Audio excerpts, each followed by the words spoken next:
Boa noite a todos, sejam bem-vindos mais uma vez aqui ao nosso culto online. É muito bom, nós ficamos muito alegres com a sua participação, como já foi referido aqui na abertura do nosso culto.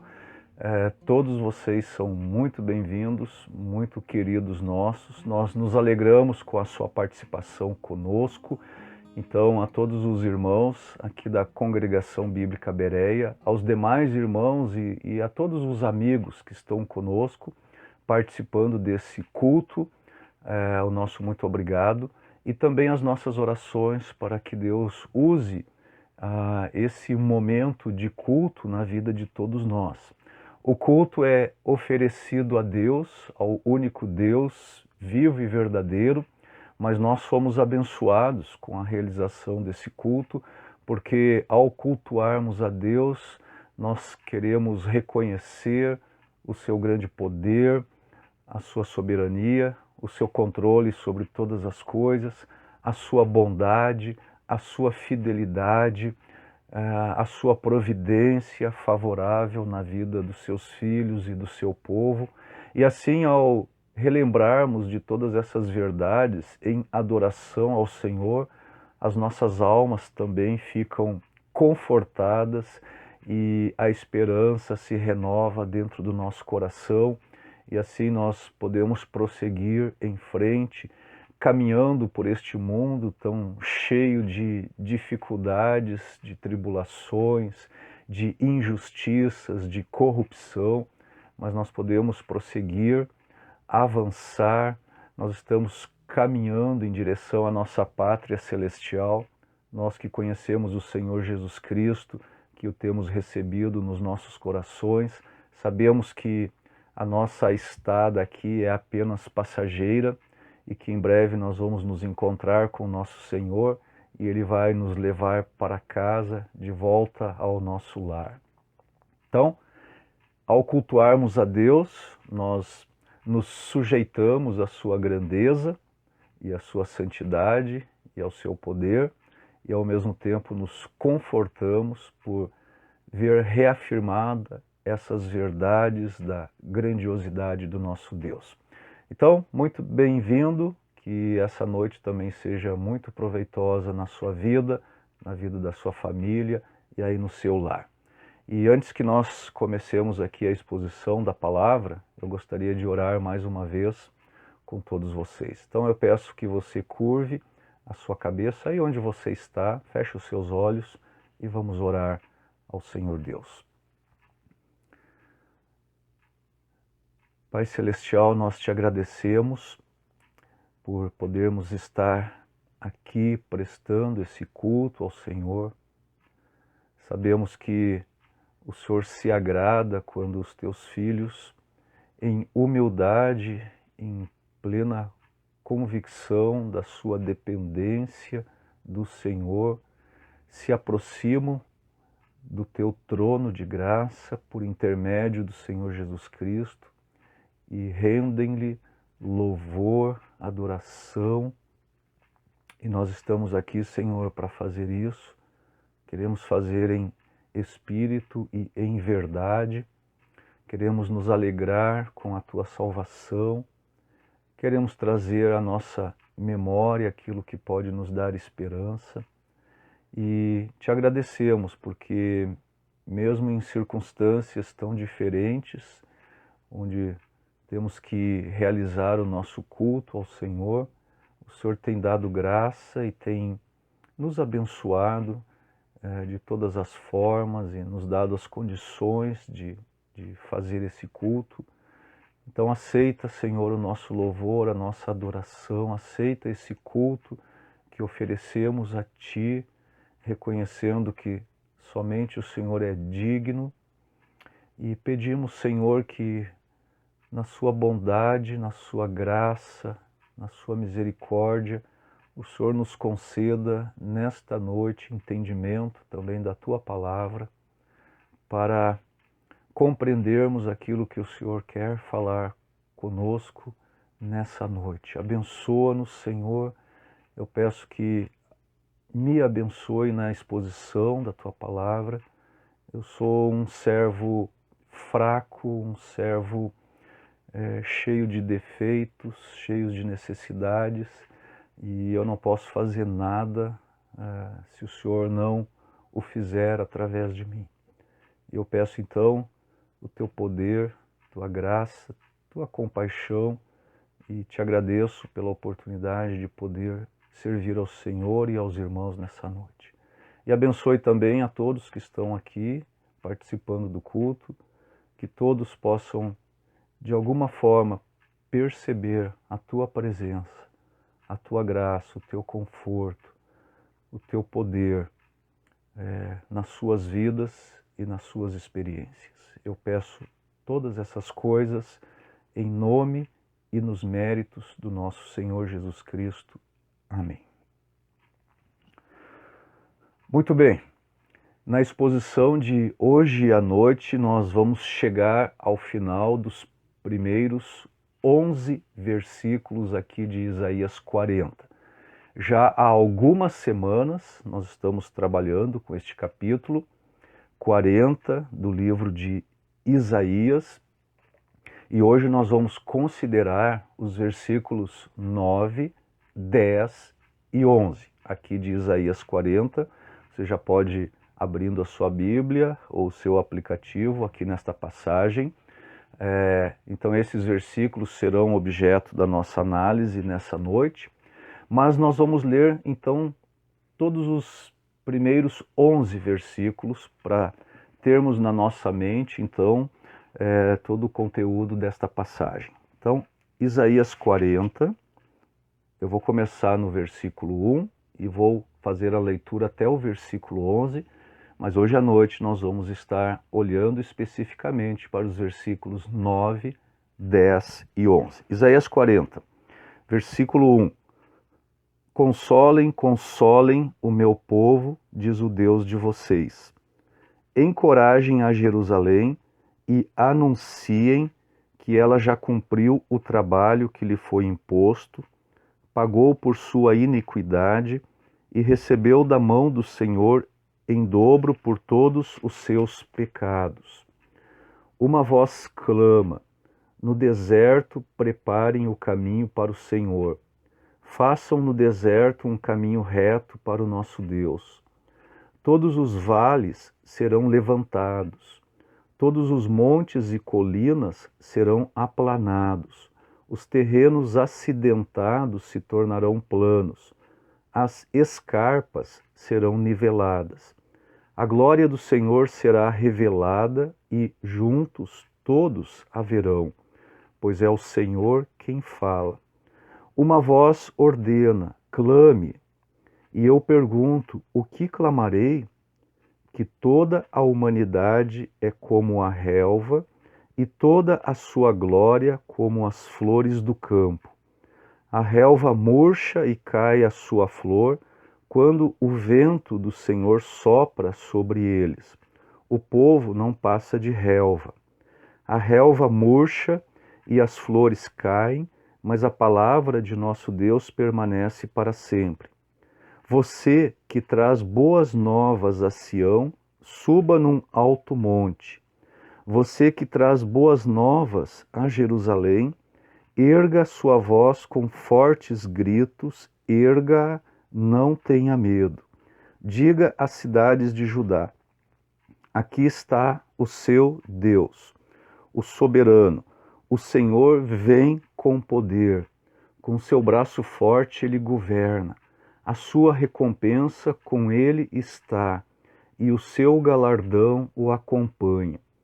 Como pastor, ele cuida de seu rebanho, com o braço ajunta os cordeiros e os carrega no colo.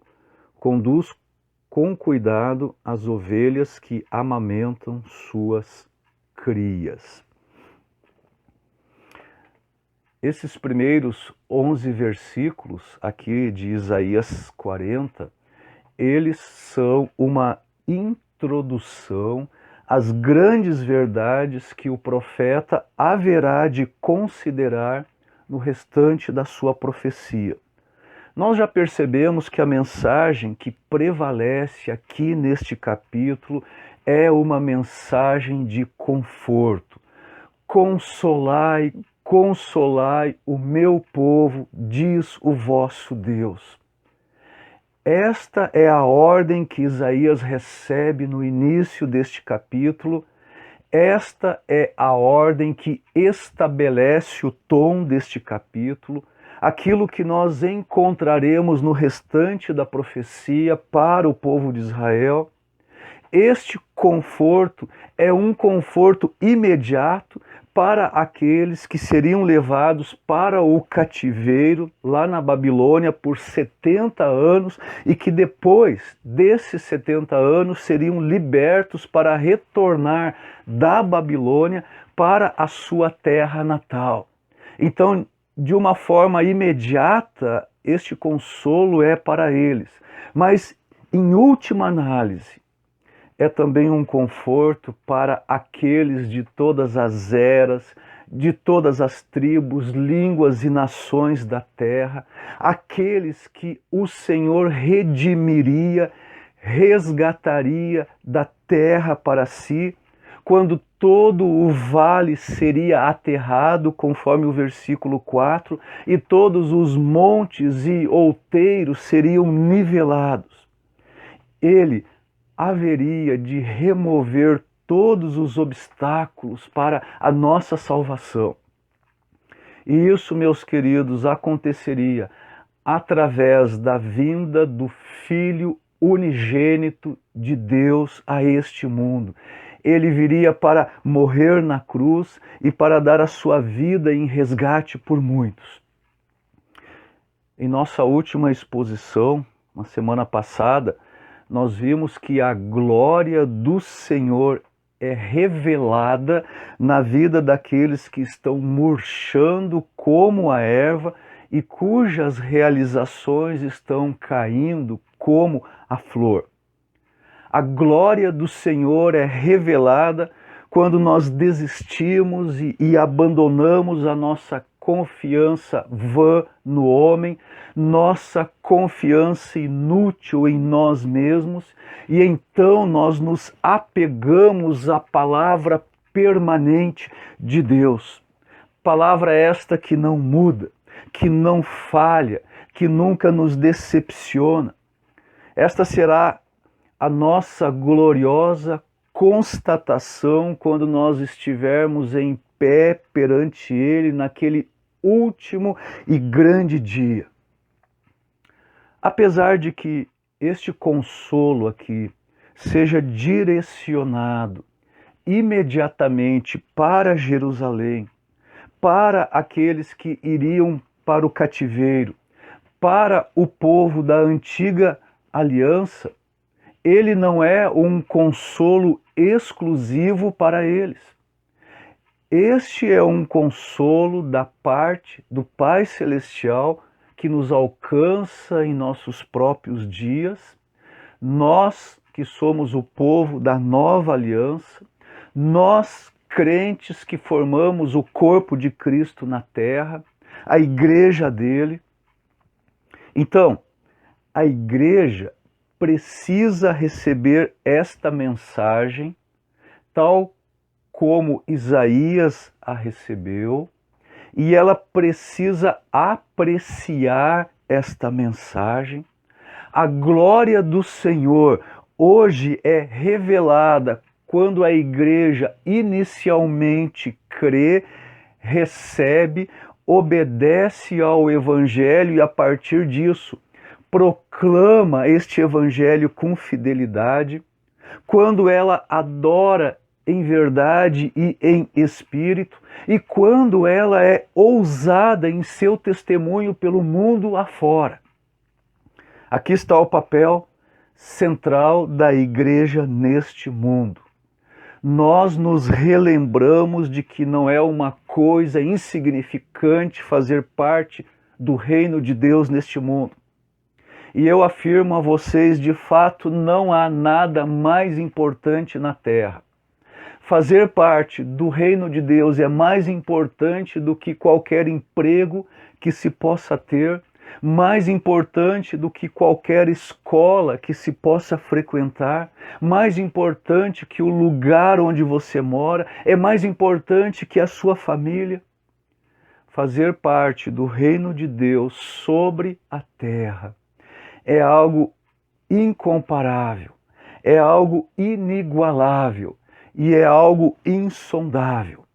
Um dia todos aqueles que fazem parte do reino de Deus estarão congregados, estarão eternamente juntos, e ali não haverá mais lágrimas, não haverá mais dor, não haverá mais tristezas, não haverá mais sofrimentos, não haverá mais pecado. Não há mensagem mais digna de ser proclamada. Não há mensagem que precisa ser ouvida com mais urgência do que a mensagem que tem sido entregue para a igreja proclamar.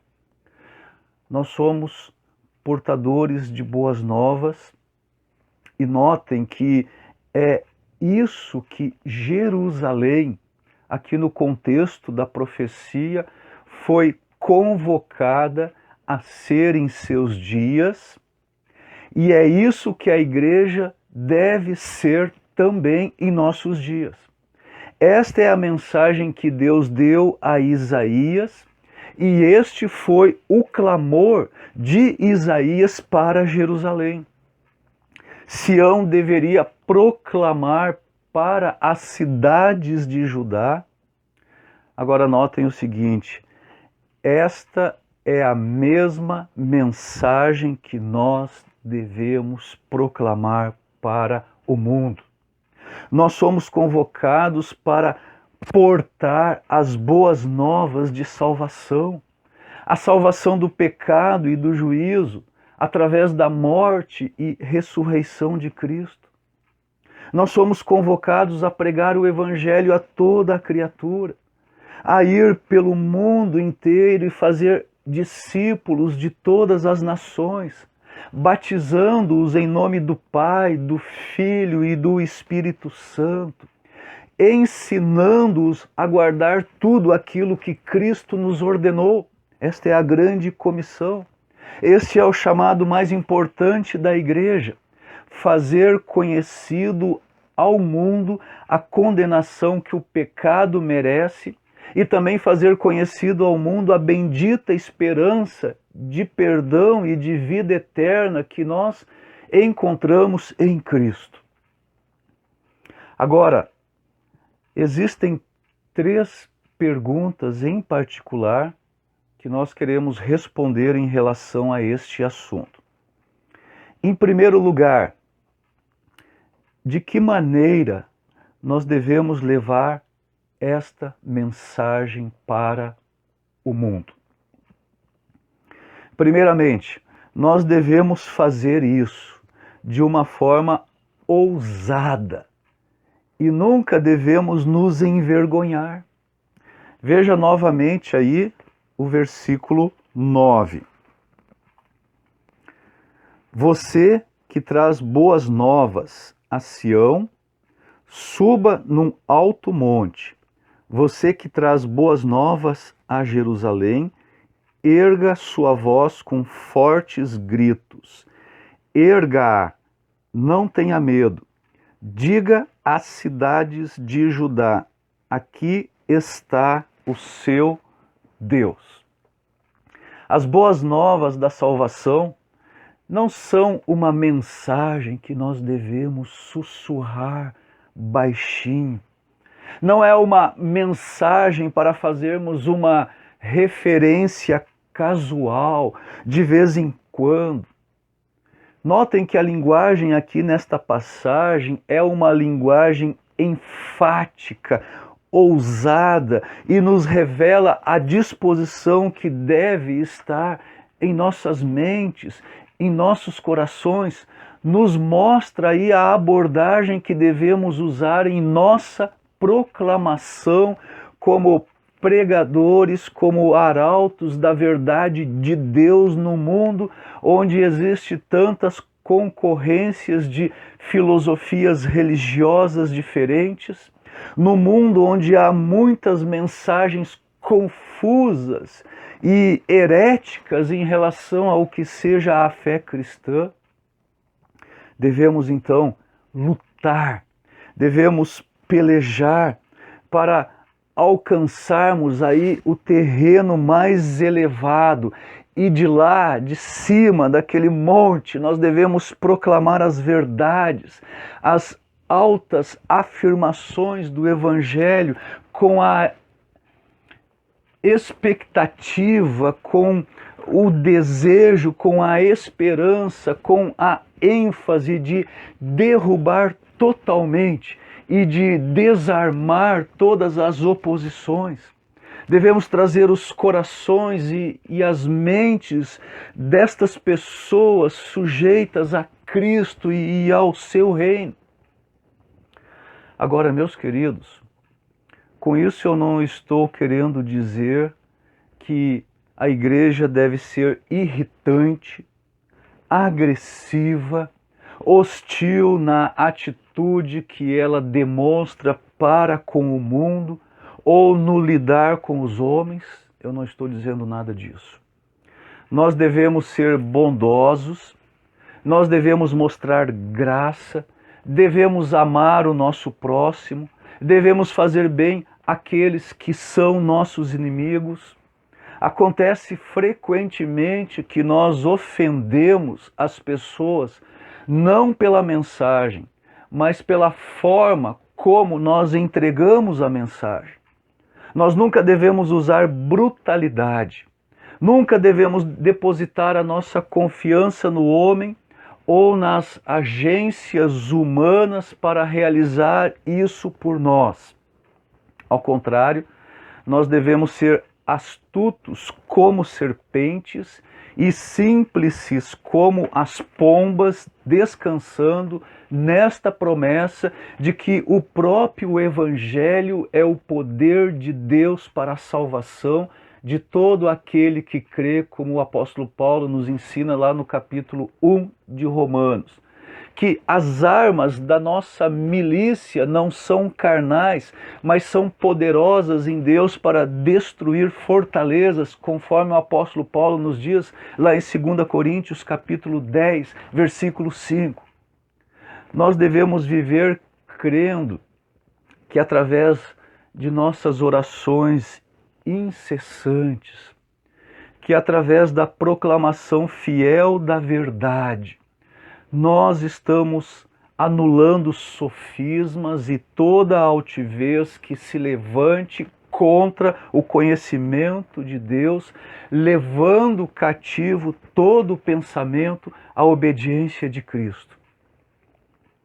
E nós devemos fazer isso sem nunca esmorecer, sem pedir desculpas. Nós devemos manter a nossa confissão de fé sem vacilar, levantando as nossas vozes poderosamente, enquanto as vozes de igrejas fracas e de falsos profetas continuam a ficar cada vez mais desprezadas pelo mundo, cada vez mais abandonadas e ignoradas, porque se tornaram cada vez mais semelhantes ao mundo. Então essa é a primeira pergunta.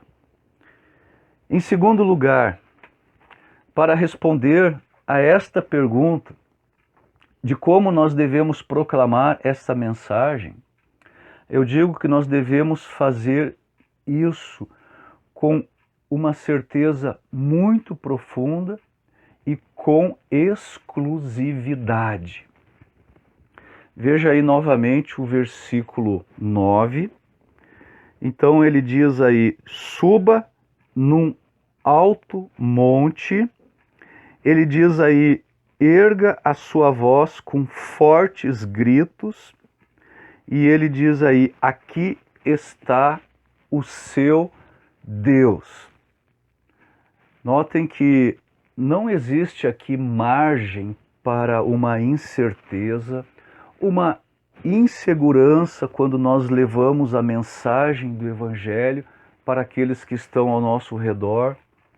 O mundo já viu pessoas tropeçando por aí o bastante. O mundo já viu muita gente que hesita, que titubeia. Mesmo da parte de líderes evangélicos mais proeminentes dos nossos dias, muitas vezes isso tem acontecido. Muitos líderes evangélicos não são claros o suficiente para alertar as pessoas que, se elas não se arrependerem de seus pecados, que se não crerem no Evangelho, que se não receberem a Cristo em seus corações, se isso não acontecer em suas vidas, essas pessoas estarão perdidas eternamente e perecerão no inferno. Muitos desses líderes negociam a mensagem do Evangelho e assim acabam por adulterar o Evangelho, e o mundo acaba ouvindo este tipo de mensagem. Eles não estão ouvindo a mensagem plena do Evangelho. Mas nós precisamos estar completamente convictos de que as boas novas que nós proclamamos, elas não são apenas a verdade. O Evangelho é a verdade absoluta. O Evangelho é verdade para mim, ele é verdade para você, ele é verdade para o mundo inteiro, quer eles reconheçam isso ou não. E esta verdade é a verdade pela qual Deus haverá de julgar o mundo inteiro. Não importa onde você tenha vivido neste mundo, não importa qual tenha sido a religião em que você foi criado, e não importa também quais sejam as suas próprias opiniões a respeito disso. Somente o Evangelho é digno da atenção dos homens. Conforme o apóstolo Paulo nos diz em mais de uma ocasião, em suas cartas, é uma palavra fiel e digna de toda a aceitação, e se essa mensagem ela é digna de toda a aceitação, é porque todas as demais mensagens não são dignas. O Evangelho cristão não é apenas uma tentativa da igreja de compartilhar a sua mensagem para que ela seja considerada uma mensagem entre várias opções. Não é isso. De acordo com o nosso Evangelho, não há outras opções.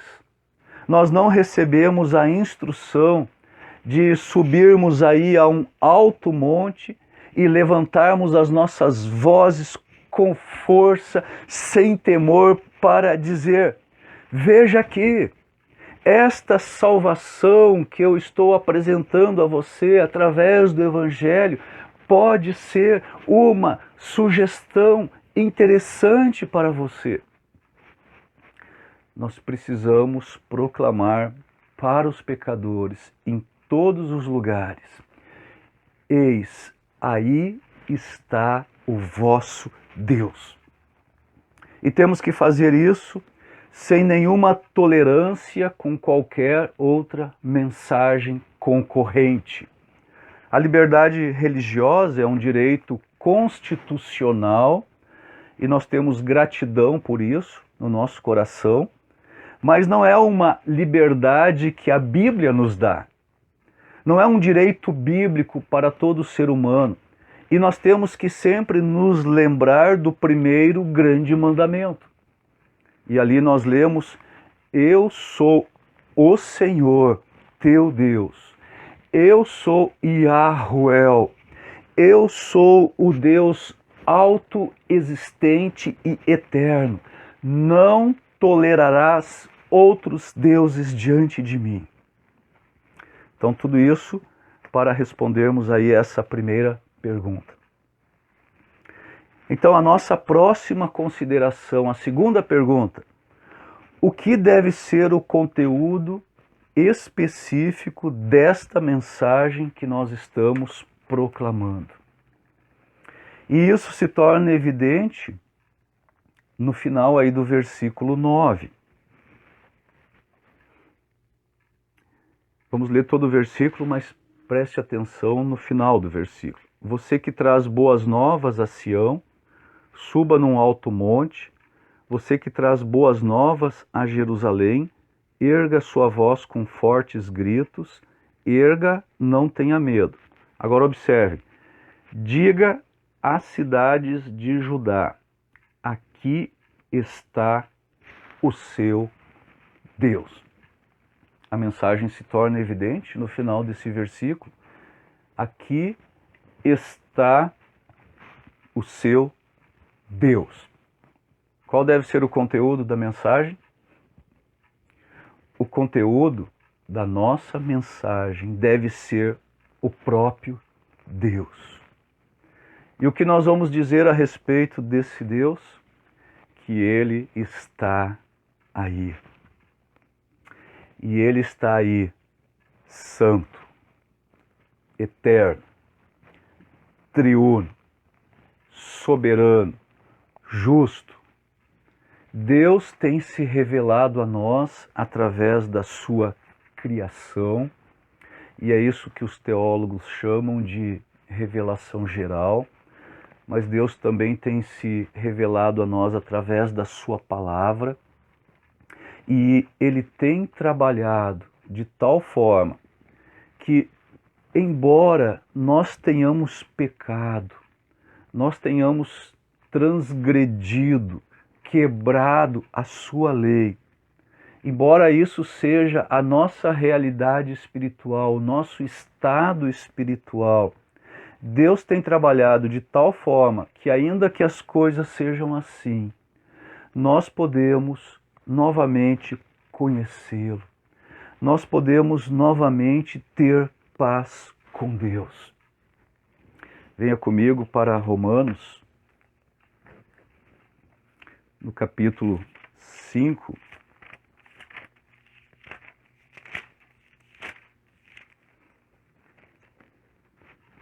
Romanos capítulo 5, o apóstolo Paulo escreve: tendo sido, pois, justificados pela fé, temos paz com Deus por nosso Senhor Jesus Cristo, por meio de quem obtivemos acesso pela fé a esta graça na qual agora estamos firmes e nos gloriamos na esperança da glória de Deus.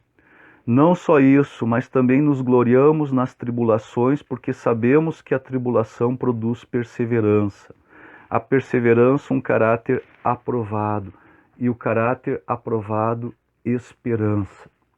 E a esperança não nos decepciona, porque Deus derramou seu amor em nossos corações, por meio do Espírito Santo que Ele nos concedeu.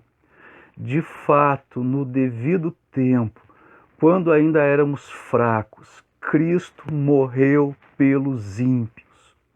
Dificilmente haverá alguém que morra por um justo, embora pelo homem bom talvez alguém tenha coragem de morrer. Mas Deus demonstra seu amor por nós. Cristo morreu em nosso favor quando ainda éramos pecadores. Que mensagem maravilhosa! Isso é a essência do Evangelho. Nós não podemos deixar na nossa proclamação nenhum espaço para a especulação. Nós devemos proclamar todo o conselho de Deus. O nosso Deus, Ele é o verdadeiro Deus. É Ele que diz isso de si mesmo. E Ele nos diz qual é a única forma através da qual nós podemos nos aproximar dEle. E essa forma, determinada por Deus, é através do sangue do seu Filho unigênito que foi derramado sobre a cruz do Calvário.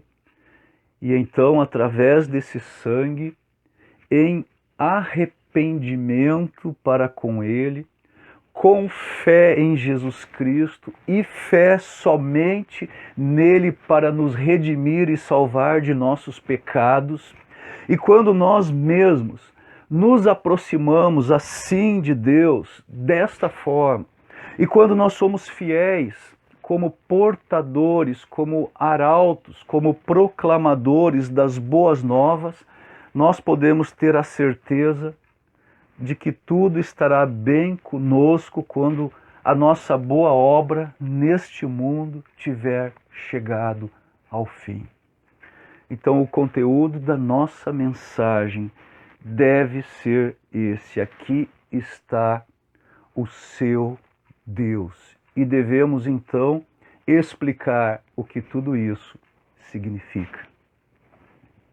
Isso nos traz então para a nossa última pergunta: o que a igreja deve ter como expectativa quando ela cumprir e concluir sua missão neste mundo? Há algumas coisas que nós podemos observar aqui nesta passagem.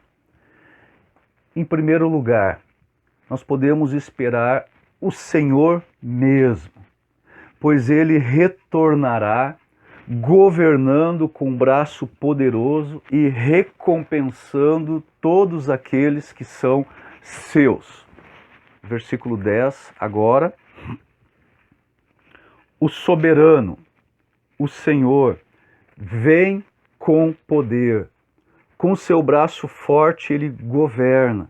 A sua recompensa com ele está, e o seu galardão o acompanha.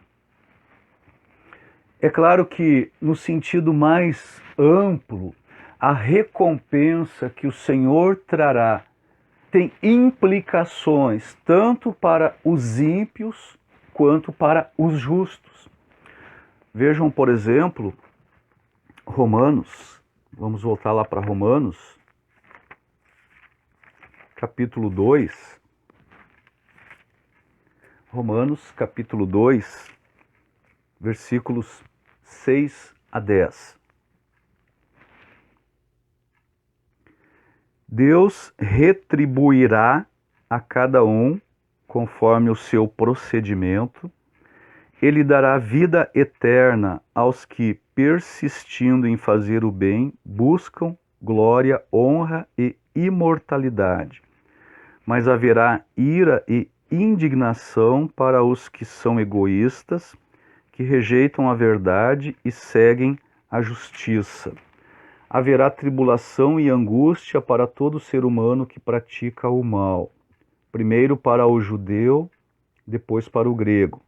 Mas glória, honra e paz para todo que pratica o bem. Primeiro para o judeu, depois para o grego. Então notem o seguinte: o retorno de Cristo terá implicações para todas as pessoas, para todos os homens. Um dia as obras de cada pessoa serão levadas totalmente em conta e serão recompensadas devidamente. E nós chamamos isso na teologia de justiça retributiva. A ênfase aqui em Isaías 40:10, porém, indica que na sua segunda vinda, Cristo voltará com poder para destruir os seus inimigos. Ele vai levar os dispersos de volta para a terra de Israel, mas antes disso, a igreja de Cristo terá sido arrebatada e ela será avaliada no tribunal de Cristo, e ali os crentes receberão suas recompensas ou sofrerão dano, conforme diz o apóstolo Paulo. Os crentes fiéis, eles serão recompensados porque eles venceram o mundo, eles perseveraram no amor e na fé. E então notem, queridos, é para estas coisas que Cristo tem nos chamado: vencermos o mundo e perseverarmos no amor e na fé. A autoridade que Cristo vai exercer em sua segunda vinda é algo tão grande, tão temível. Os homens tremerão diante dele. Mas Cristo, ele vai estar ao lado daqueles que creem, ou dito melhor, aqueles que creem estarão ao lado de Cristo. E Cristo dará a sua herança para aqueles que confiam nele, para aqueles pelos quais ele sofreu tanto. E finalmente, ainda nós podemos antecipar uma vinda graciosa do grande pastor e guardião de nossas almas. Vejam aí o versículo 11, Isaías 40, 11. Como pastor, ele cuida de seu rebanho. Com o braço ajunta os cordeiros e os carrega no colo. Conduz com cuidado as ovelhas que amamentam suas crias. Nós temos aqui uma imagem belíssima da onipotência de Deus. O mesmo braço que, como castigo, poderosamente espalhou os judeus por toda a terra, este mesmo braço forte vencerá todos os inimigos e opressores de Israel. Este Deus ternamente apacentará e guiará o seu rebanho. Mas para a igreja, a recompensa que os cristãos ganharão do Senhor não é algo à parte dele mesmo. A recompensa que o Senhor dará é Ele próprio. A recompensa do nosso trabalho diligente, do nosso labutar paciente pelo reino de Deus, será o consolo abençoado, o usufruir pleno e a satisfação eterna de sua presença, sem sentimento de culpa para nos perturbar a consciência. Nada mais do pecado para trazer sobre nós o olhar de censura de Deus. Nada mais do diabo para nos tentar ou para nos acusar diante de Deus. O mais forte e o mais fraco do rebanho de Cristo, eles serão recolhidos em seus braços e ele nos carregará em seu seio e com ternura ele nos guiará. Entrarão e sairão e acharão pastagens. Vendo então que nós não temos nada a perder e que nós temos tudo a ganhar por sermos fiéis a Cristo, eu exorto a todos vocês e a mim mesmo. Vamos prosseguir em conhecê-lo melhor. Vamos persistir nessa busca e vamos persistir com toda a ousadia, erguendo as nossas vozes fortemente para proclamar dos altos montes, para que o nosso Senhor se torne conhecido no meio desta geração perversa e corrupta. E eu peço, e essa é a minha oração, que o Senhor nos dê suprimento abundante de graça, para que nós possamos desempenhar adequadamente esta tarefa. Amém? Muito bem, eu peço que você curve mais uma vez a sua cabeça e vamos orar novamente. Senhor Deus, eu te agradeço por essa porção da tua palavra, que fala tanto aos nossos corações, falou tanto comigo, Senhor. Obrigado por nos relembrar mais uma vez da mensagem preciosa, valorosa, bendita que nós temos para entregar a este mundo que jaz no maligno. Senhor, muitas vezes nós temos levado vidas tão descuidadas, apenas aproveitamos da nossa salvação como um bilhete de entrada para os céus, não mais nos preocupando em crescer na nossa salvação, em buscarmos mais conformidade com os teus planos e com a própria pessoa do nosso Senhor, e assim levamos vidas tão irresponsáveis. Também muitas vezes descremos, Senhor, a respeito do poder do Evangelho, e em tantas oportunidades deixamos de compartilhar ele com aqueles que estão ao nosso redor, diariamente partindo para o inferno, porque não foram desafiados, talvez, mais intensamente e mais ousadamente com a tua mensagem. Obrigado, Senhor, que destes este compromisso ao profeta Isaías, que ele devia subir aos montes, que ele devia erguer a sua voz aos gritos, que ele devia pregar a respeito de ti. Isso nos mostra, Senhor, o quanto devemos fazer isso também hoje nos nossos dias, com ousadia, com intrepidez e confiando no poder da tua palavra.